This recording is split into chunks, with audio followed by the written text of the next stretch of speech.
sometimes people like to think of, let's say vitamin C, and they'll go to the store and they'll buy a tablet for vitamin C. But that's not nutrition because it is not in its whole form, right? So when you get an orange or a strawberry, you're getting fiber, you're getting zinc, you're getting magnesium, you're getting calcium in the whole form of the orange. And that's when vitamin C works best, when it's in its whole form. Amazing. Rasheeta, thanks so much for joining me. How are you doing? I'm great. I'm so excited and happy to be here. Thank you for having me. Amazing. No, it's great to talk to you. It's one of my favorite topics because we're talking about plant-based nutrition. And I've recently learned, actually from a friend of mine who is a female athlete, plant-based, and her experience had been really interesting because we were talking about plant-based nutrition for athletes. And I guess, somewhat naively, now I look at it in retrospect, I'd assumed that plant-based nutrition for men and women was the same. Mm. And in fact, we're both same but different. There's a lot of nuances and a lot of things to consider. And she was telling me that she'd been listening to a lot of different podcasts, and a lot of the kind of studies and a lot of the information that she'd been listening to was from male plant-based athletes. And when she'd applied it to herself, she actually didn't get the benefits that were being spoken about. So I guess as a way to kind of kick off, I'd love to hear, some of the things that you consider when you're thinking about a female approach to plant-based nutrition, especially the kind of fitness and for athletes. Yes. That's so good. That's such a great observation because a lot of my clients will, look on social media and they'll see a lot of male plant-based athletes doing things like fasting for a long amount of hours or intermittent fasting for long periods of time. And for women, it might not work for them. They may end up gaining weight. Women also have to take into consideration of their hormones, how often they do need to eat, more conscious of minerals like iron and calcium. So yeah, I always like to guide my women. I specialize in helping women, especially women that want to get fit and build muscle, and women that just want to have lighter menstrual cycles, right? Like making that process a lot easier for them. And it involves getting more minerals, eating a little bit more, knowing about food timing. And if a woman does want to do intermittent fasting, um, then our hours are a little bit shorter than for men, right? Because we'll build stress hormones like cortisol fairly quickly if we go past 16 hours or 12 hours of fasting. So that's a really great observation. I'm glad that you mentioned that. And when it comes to women building muscle, we just have to be more conscious of just having more minerals, more food in our diet than for men, because they're just different in hormones there. I think it's so interesting, isn't it? When I think I hear a lot of women say, "Oh no, I don't lift weights and I don't eat like a lot of protein, or because Mm, I don't want to get muscular, I don't want to get big." And I don't think people quite realize just how much it takes for you to get to that size, right? It's yeah, a lot more. Like, you're not going to one day suddenly start eating like more protein and hit the gym a few times and suddenly become like a bodybuilder. It's way more to it than that. way more to it. And, you know, some of the women that I meet that come in my program, they're like, I don't want to lift too many heavy weights because I don't want to get too muscular. And it's like, yeah, there's a lot of discipline, food timing, protein intake that goes into actually building serious muscle. And that's also a misconception that people um, don't consider, right? So when we used to eat the standard American diet, so we call it over here, and when people were trying to build muscle, we used to intake more protein. And it's the same thing when you're on a plant-based diet. You are eating more protein to be able to build some serious muscle, right? So um, I think sometimes people think, oh, if I want to get toned or I want to, build muscle, they have to say toned, that they don't have to be intentional with the amount of protein that they eat, Mm. So the plant-based diet is the same in that aspect. It's like we do have to be intentional with building muscle if that's your goal to make sure that you can actually, do that. And yeah, Well, you don't wake up one day and just like ripped, you know? Just like you didn't wake up one day overweight, right? It takes well, time. And, you know, if you do get too ripped, I mean, you could just stop. You know, that's what I always say. for Like, sure. How just did stop. how did you come into this? How did you come into this? What was your kind of journey to becoming plant-based, to working as a nutritionist, to helping women with their kind of health and well-being on a plant-based diet? Well, so in my school days, I was an athlete. I played basketball. I was a cheerleader.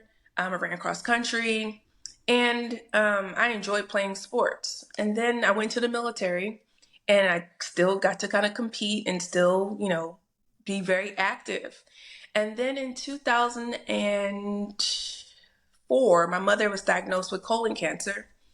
And the doctor was telling us a lot about the food that you eat and how that played a role in her colon cancer, right? So then I went to college and I started studying some nutrition. I went to school for something totally different, but I took some nutrition classes because I just found it interesting. And this professor that I had us go to USDA.gov and write down everything that we ate throughout the day. And back then I was eating the standard American diet and I was eating, you know, beef and pork. And when I saw what I ate and I was able to see how that could affect my heart, and then what the doctor was telling my mother, I was like, oh my gosh, I got to really make a difference in my eating habits. So then, you know, working with my mother, she introduced me to eating plant based. Um, but, you know, I have a lot of compassion for people that come into the plant based lifestyle with an illness because it's so stressful, it's so traumatic, you know, and people look to food for comfort and Mm, support, and it's what they know. And then your family is like, oh, you're sick, eat this chicken noodle soup. And it's like, I understand because that's what we were taught, but that's not what's good for us, right? So my mother had that struggle, and then she passed away in 2012. And I was like, okay, I gotta really make this decision on changing my diet, and I did.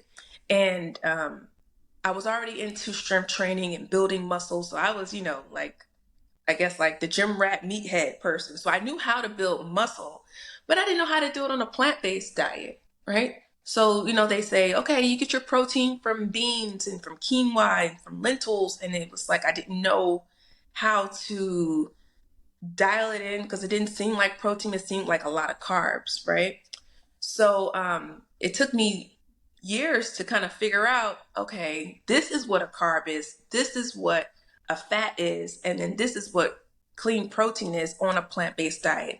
And then how to do that whole food plant-based was something that I just love doing. Like I'm a total geek, Louis. Like I will just read this stuff all day. I'm like, oh, relate. I can use this. Oh, they got this new thing coming out. Oh, this has minimal ingredients. I can use that for protein. So that's how I got started in this. And then I've been helping women transition to eating plant based now for the last 4 years. And then I've been helping women build muscle on a plant based diet, yeah, for about 3 or 4 years as well. Because once I Amazing. unlocked it, I was like, okay, I'm gonna share Yeah. it with people. And I couldn't do the old, you know, fish and beef and tilapia thing anymore. So, and I just love it because women experience a lot of relief when they transition to whole food plant based. Yeah, I think the whole food point you've made is really, really important. There's a few bits that I want to touch on, but thank you so much for sharing that. And I think when your reason for doing something is so rooted in purpose and personal experience, and if you've seen it, it means you go out and you execute on that in a different way, right? And obviously, it's Yeah. very a personal story and something that you've seen benefit from. And I think that's beautiful. And in terms of the whole food angle, I think culturally and the way that we're taught is we think of a calorie as a calorie, a gram of protein as a gram of protein, a gram of carbs as a gram of carbs, but 20 grams of protein from a clean source, like from beans or from lentils or from quinoa or a blend of those things, versus 20 grams of protein that comes in the package of all of this other stuff with it, is going to impact the body differently. And when that compounds over time, the effect is going to be completely different. So Yes. how do you think about? I mean, firstly, I mean, why whole foods, and how do you think about that? So whole foods, because when I think of nutrition, it comes in a whole package, right? So sometimes people like to think of, let's say, vitamin C, and they'll go to the store and they'll buy a tablet for vitamin C. But that's not nutrition because it is not in its whole form, right? So when you get an orange or a strawberry, you're getting fiber, you're getting zinc, you're getting magnesium, you're getting calcium in the whole form of the orange. And that's when vitamin C works best, when it's in its whole form, right? Not when it's just something extracted from it. So that's why whole foods is the best way, to get your nutrition in, from your minerals and things like that. Sure. And I always say whole food plant-based. They're tired of me because I'm like whole food plant-based, because now in our supermarkets you see things that say plant-based, plant-based, and there are a lot of highly processed foods that have plant-based on the package and are not in their whole form. So I'm preaching whole food, foods that have been minimally processed, that look like how they grow. That's basically how Sure. I say it. The way I think about this is that our body produces energy from the food that we eat, right? We produce Mhm. new cells from the energy in the food that we eat. And so I think of food as language. When food in its kind of like in its ideally raw, natural format, it speaks the same language as our body. And then therefore our body is able to easily communicate with that and to produce new cells. Through each level of processing and complexity, the language changes slightly and our body can't speak the same language.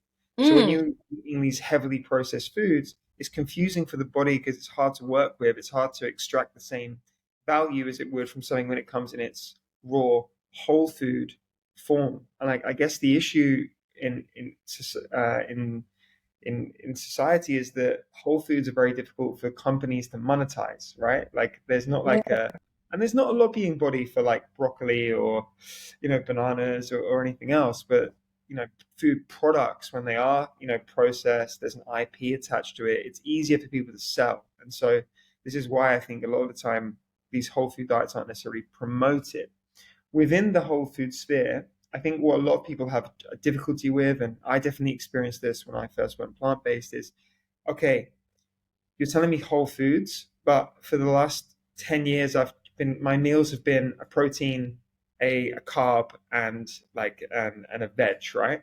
I've gone from eating chicken, rice, and peas, or salmon, pasta, whatever. What do I do with these whole foods? Like, how do I make them? How do you kind of approach that for clients and people that you work with? So when they first transition, yeah, you're right. They're looking for that um, chicken, rice, and broccoli, or fish, potatoes, and corn, right? So I Mhm. always tell them to keep the corn, or keep the green beans, or keep the broccoli, keep the sweet potato or the potato that you had before, and that meat portion, right? Let's find a vegetable that is big, right? This is the simplest way I do it. So I'm like, let's find a big vegetable, something like um, cabbage or squash, and cut it in a way that it takes up space on the plate. Because most people are just trying to fill their plate from something like familiar.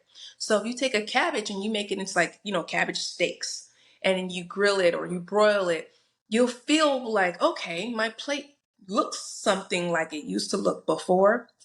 And then we can get fancy with things like mushrooms, right? That give you that meaty texture and a lot of depth and flavor, and how to cook it and make different things with it. And other things like eggplant and jackfruit, because these are more um, filling vegetables, right? Because people want to feel full, and they're basically just trying to find something familiar. So that's the one way I tell them to kind of keep it simple and to make it feel good, instead of reaching for other products that mimic meat, because they're so difficult to, from my experience, it's difficult to go back to whole foods if you started with foods that kind of help you transition.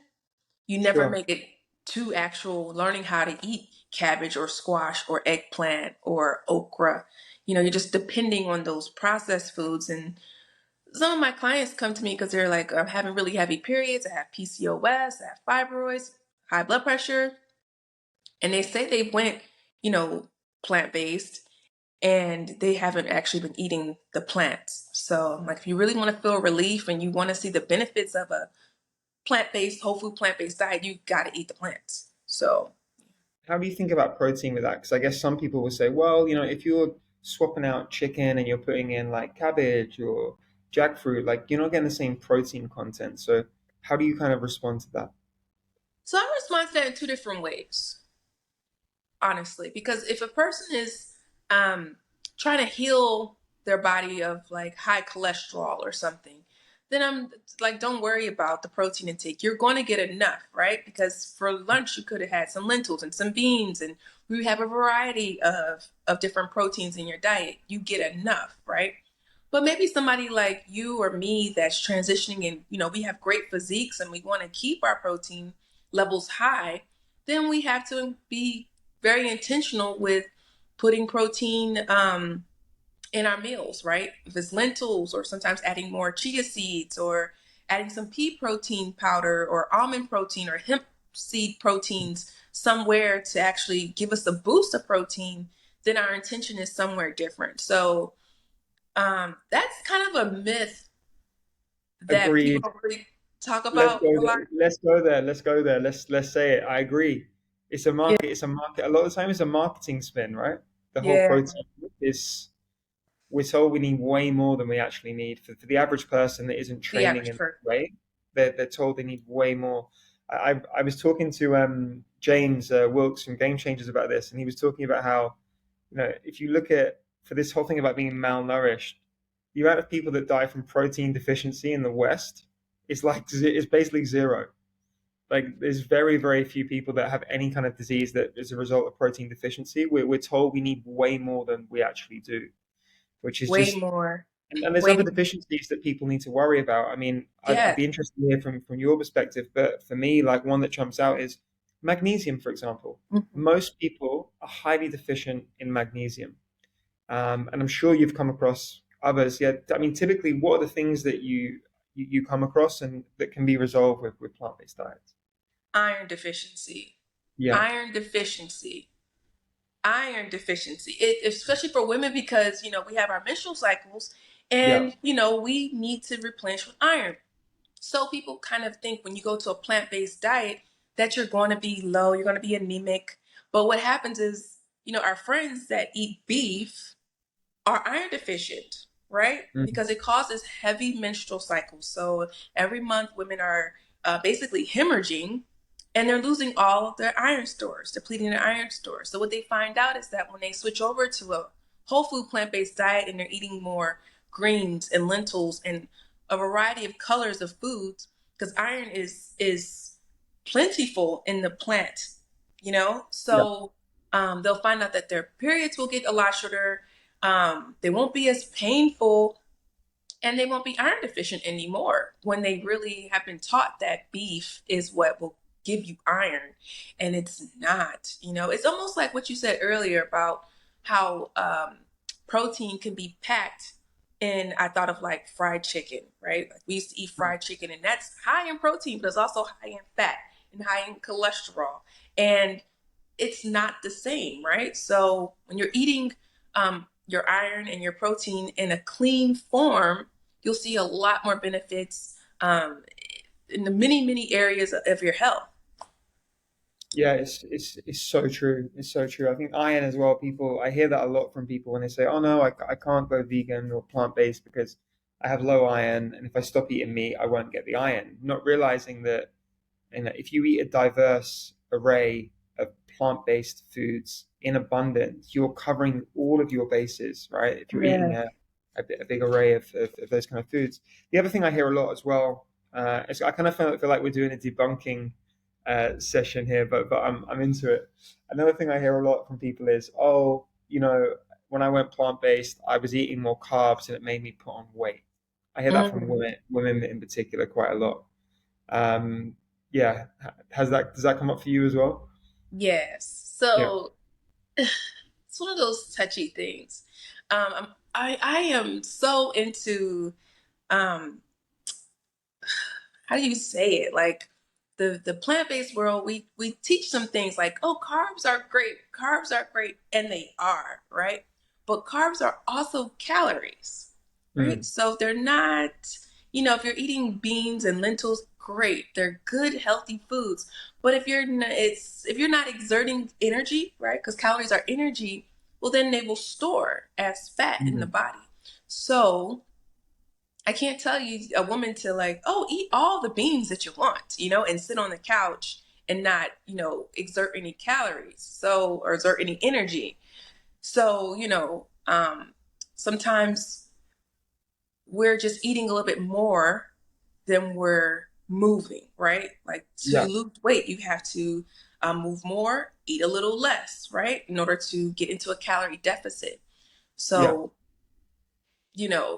that's really what's happening there. It's like we're just not moving enough. We need to get more exercise, more fitness into it, and then you'll be able to eat a little more, especially when you build muscle. When you build muscle, you're able to eat more, right, to maintain that muscle. So um like everybody says, carbohydrates are great. They're our energy, they're our fuel. But if you don't need as much energy, you don't need to eat as much. I think, yeah, it's definitely true. And I think the way that we eat as well has become less intuitive, right? So people Yes, do yes, this in fasting cycles. People think, okay, this is my fasting window, and therefore that's when I eat, as opposed to this is what my body feels now, and this is what I need. It's the same with like people that follow specific eating times and patterns. Okay, it's breakfast, therefore I need to eat. It's dinner, therefore I need to eat, as opposed to, wow, I'm not actually hungry. And the issue for a lot of people, I think, is exactly as you say, they're eating a lot, but then they're not necessarily expending and using the energy that they're eating, and so it's being stored. People that, like will eat a breakfast, a lunch, a dinner, but they'll spend the whole day sat down at a desk. They'll yeah, drive to work, they'll drive home, they'll sit on the sofa when they're home, and then they'll wonder, oh, I'm eating this plant-based diet, but actually I've gained weight. It's like, well, of course, like you've not moved all day, you've eaten way more than your body needs, you've right. eaten you've not eaten intuitively, and as a result, this is kind of what's happened. I think, yeah, I think it's fascinating. The Absolutely. fasting point I wanted to pick up on because you mentioned it, and it's something again that I've had really interesting conversations about recently. I'm a big fan of fasting, but the way that I do it is I will fast typically one day a month, and I'll do it over like 36 to 48 hours, and I'll just treat it as a way to let my digestive system reset. I'll take juice, I'll take some liquids, but I won't eat. And I know from female friends that have done this as well that they found it great. These kind of more extended fasting periods every now and again. Hmm. What I've seen in female friends that have perhaps followed an intermittent fasting window, they've had they've had issues. And I'd love to hear from you why you think that is. Why women that perhaps follow intermittent fasting find it potentially dangerous, right? Why Right. is that? Well, you have to be, when you're intermittent fasting, it's something that is a lifestyle shift, right? So it's not um, a 3 day a week or a 5 day a week type of thing. Now, I love what you said, like doing, 24 hours a month, on a day where it's just like letting your digestive system heal itself and just relax for a second because it takes up so much energy. I love Yeah. that. But women that do intermittent fasting usually tend to um, go too long, right? So it's something that's like, 12 o'clock, 8 o'clock every single day, right? But within that 12 to 8 o'clock eating window, you have to be very intentional with what you eat. You can't eat just anything, right? And that is because, um, one, foods are very high in calorie. The average woman needs to eat, let's say, 16 to 1800 calories. And still within the 8 hour window, I mean, I don't know about you, I could eat that like probably in an hour, right? We know Yeah. some places that have delicious, vegan foods that are very high in calorie.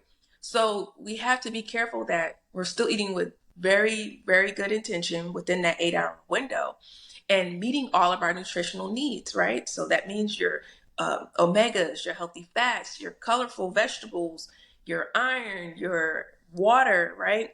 And a lot of people don't do that. A lot of women don't do that, right? And Mm. then sometimes women will say, "Oh, well, and not just women, but people in general. Oh, well, I don't feel hungry, so I'm gonna skip the 12 o'clock window and I just went to 2 or to 3 o'clock, right? And I'll just eat later into the evening." And so they're stretching that intermittent fasting window longer than it should be. Now their body is going to stress, right? So they'll start producing cortisol around that 1, 2, 3 o'clock when they're not eating. And then when they take it later, 9 or 10 o'clock at night, when they finally finish their meal, now you're kind of sleeping on that food, right? Because the food is energy and you're eating it late at night, there's no problem to eat late at night, but how much food are you eating late at night? How dense is that food that you're eating late at night, Mm. right? Sure. So, um, and that's another myth, that you can't eat late at night. You can eat, but it's what you're eating and how heavy, when I Yeah. say dense, I mean like how heavy it is at night because you're going to sleep. And when you're sleeping, your body should be, healing itself and um, finish breaking down any remaining food, but it shouldn't be in a full-blown process of digesting food. Exactly. And your body can't renew cells and heal itself if it's busy breaking down food. So that's something that a lot of people do. They just eat too late. They stretch the fast a little bit too long. Mm. Yeah, I've seen the same for sure. I think it's difficult when anything becomes popular or a trend now on social media and people kind of blindly step into it without necessarily doing their own research or listening to their own body and trying it and seeing how they feel, but having an understanding of why they may be feeling like that, right? What's behind it. Um, as you know, within that, what are some of the things that typically women that come to you, or if a woman's looking to adopt a plant-based diet to improve their health, to improve their fitness, what are some of the kind of steps or tips that you would offer for someone that's looking to do that? So the first step, like I have a really strong passion behind this, right? Why I teach this. So the first thing is when women come to me, they're usually ready, right? But I need to know your reason why. Like why do you want to do this? Because the temptation will be out there. The norms will be out there. I mean, when I transitioned, one of the most difficult parts for me were being social, right? So if I want to watch a football game or a basketball game, I was used to eating certain foods that went with that occasion. So when you have a really deep reason why you want to transition, that will, help you guide the way. And I make women type it out, put it on the refrigerator, put it in the car, put it on your phone, put it on your screensaver, so you remember your reason why. And honestly, it has to be something more than like weight loss. It's like, Mm. I want to go plant based, lose weight. Well, okay, why? And I usually take them Yeah. into this deep hole of why, Yes. why, why? What does that do for you? How does that make your life better? What will that allow you to do? And then sometimes they'll come up with the reason like, I want to be here for my children. My family has suffered with disease for so long. I don't want to do that. I don't want to live that life. Or I just want to be able to run with my kids. So having a reason why is the first step. And I'll be honest with you, I'm not a baby stepper. So we're not going to baby step our way into it. We're just going to go. And I Mm. usually help women learn how to eat raw plant-based foods first. Right. So I take them like, we're going to eat raw for a few days. We're going to learn how to use walnuts for meat. We're going to learn how to, eat certain mushrooms. We're going to learn how to cook and eat and enjoy greens and salads in their raw form. And then we'll start cooking and building recipes. But I just feel like we need to eat more raw, whole foods. And it looks more than just a salad. It looks more than just a smoothie. We've got to find ways of making this a part of our daily life. So I'm not a baby stepper. Like when you come in, I'm like taking you by the hand, let's go. And I work Mm. with each client very personally. Like we get on Zoom calls and we go over the things that I need you to do and learn. I get to understand what your reason why is. because I hold you accountable to that, Yeah. when your friend comes in, hey, let's go get chicken wings. It's like, why are we doing this again? And then they're like, okay, I'm gonna get it together. So yeah, you got to have a really good foundation of your reasoning. Definitely, definitely. And I think almost, you need to have, in some respects, have suffered or need something to bring you to that, right? That definitely helps to give you a strong reason for why. Because if you haven't ever felt sick, or you haven't ever felt like a drop in some of these things, you don't necessarily appreciate it. You don't have that gratitude for feeling good until you know. And Yeah. my experience of it was that I didn't know it was possible to feel this good. I just didn't. Mm. And then you do it, you're like, if only I knew it was possible to feel this good, and I want to help everyone else feel this good because now I Right. feel it. You want to pass it on. You want to share it. We spoke a little bit about the start about people that or women that potentially the differences between female and men's health as it relates to plant-based diets. What are some of the benefits that you've seen from people that you've worked with, or for yourself, or women that you've seen that have potentially transitioned to a plant-based diet? What are some of the benefits and some of the success stories that you've seen? Yeah. That always makes me like a little emotional thinking about it because I'm lucky to have women that kind of will tell me in my group meetings or like, oh, I didn't know this would happen. I didn't know I would feel this good. And it could be something so simple as like, I used to have really bad acne and I used to wear a bunch of makeup and now my skin is looking so good. And I'm like, yay, that's great. Or something like, um, a woman, a client that I had, she was taking birth control pills to make sure that she wouldn't have a menstrual cycle, right? Because she would just bleed so much. And she was like, I don't want to be on birth control pills anymore. But every time I get off the birth control pills, I start bleeding for weeks on end. So we put her on a whole food plant-based diet. And she was like, I'm getting off. And she stopped bleeding. And she just thought it was the most amazing thing ever Mhm. because she's only for the last 3 years, been bleeding without taking the hormones, right? The birth control pills are hormones. So she was Yeah. like, I'm not bleeding. This is great. And a lot of things like menstrual cycles are usually one of the first things that change when women transition to eating plant-based because they're eliminating those hormones, synthetic hormones from birth control pills or from, milk and dairy and chicken. Um, so Dairy's one that I want to touch on very quickly yeah, with you because I've seen this as well, and this is with men as well as women. And with acne, talk to mm. us a little bit about the correlation between consumption of dairy and skin, because it's a big one. So yeah, it's like drinking hormones to make Mm, your hormones out of whack, right? I always like to say, women, we only produce breast milk when we have given birth, like lactation, right? So we have certain hormones going through our body that allows us to produce breast milk. So it's the same thing for cows, right? So they're producing milk because they've just given birth to a baby cow, a calf, right? So when we're drinking milk, and there's another tricky one too. When we're drinking milk, and then people start seeing a lot of acne and inflammation in their skin. Um, I'm always like, okay, stop drinking the milk. And it's like, I stopped drinking milk. And I'm like, but dairy is in sour cream and ranch and ice cream and all those other foods that sometimes we it's don't everywhere. associate. It's everywhere. Yeah, it's everywhere, right? So once they eliminate those hormones and you know the pus and things like that come in the dairy, they'll notice that their skin starts to really clear up, cheese, etc. And then usually too, it's like there's always another condition as well. So when they get rid of the dairy, our skin is a reflection of like what's going on inside of our body, right? Yeah. So, your kidneys, right? Checking your kidneys, making sure that your kidneys are actually filtering and flushing. And that's another reason why people will also get eczema and breakouts on their skin because the toxins are trying to come out one way. And it may come out on your face as a pimple or a rash. So, Yeah, dairy is scary.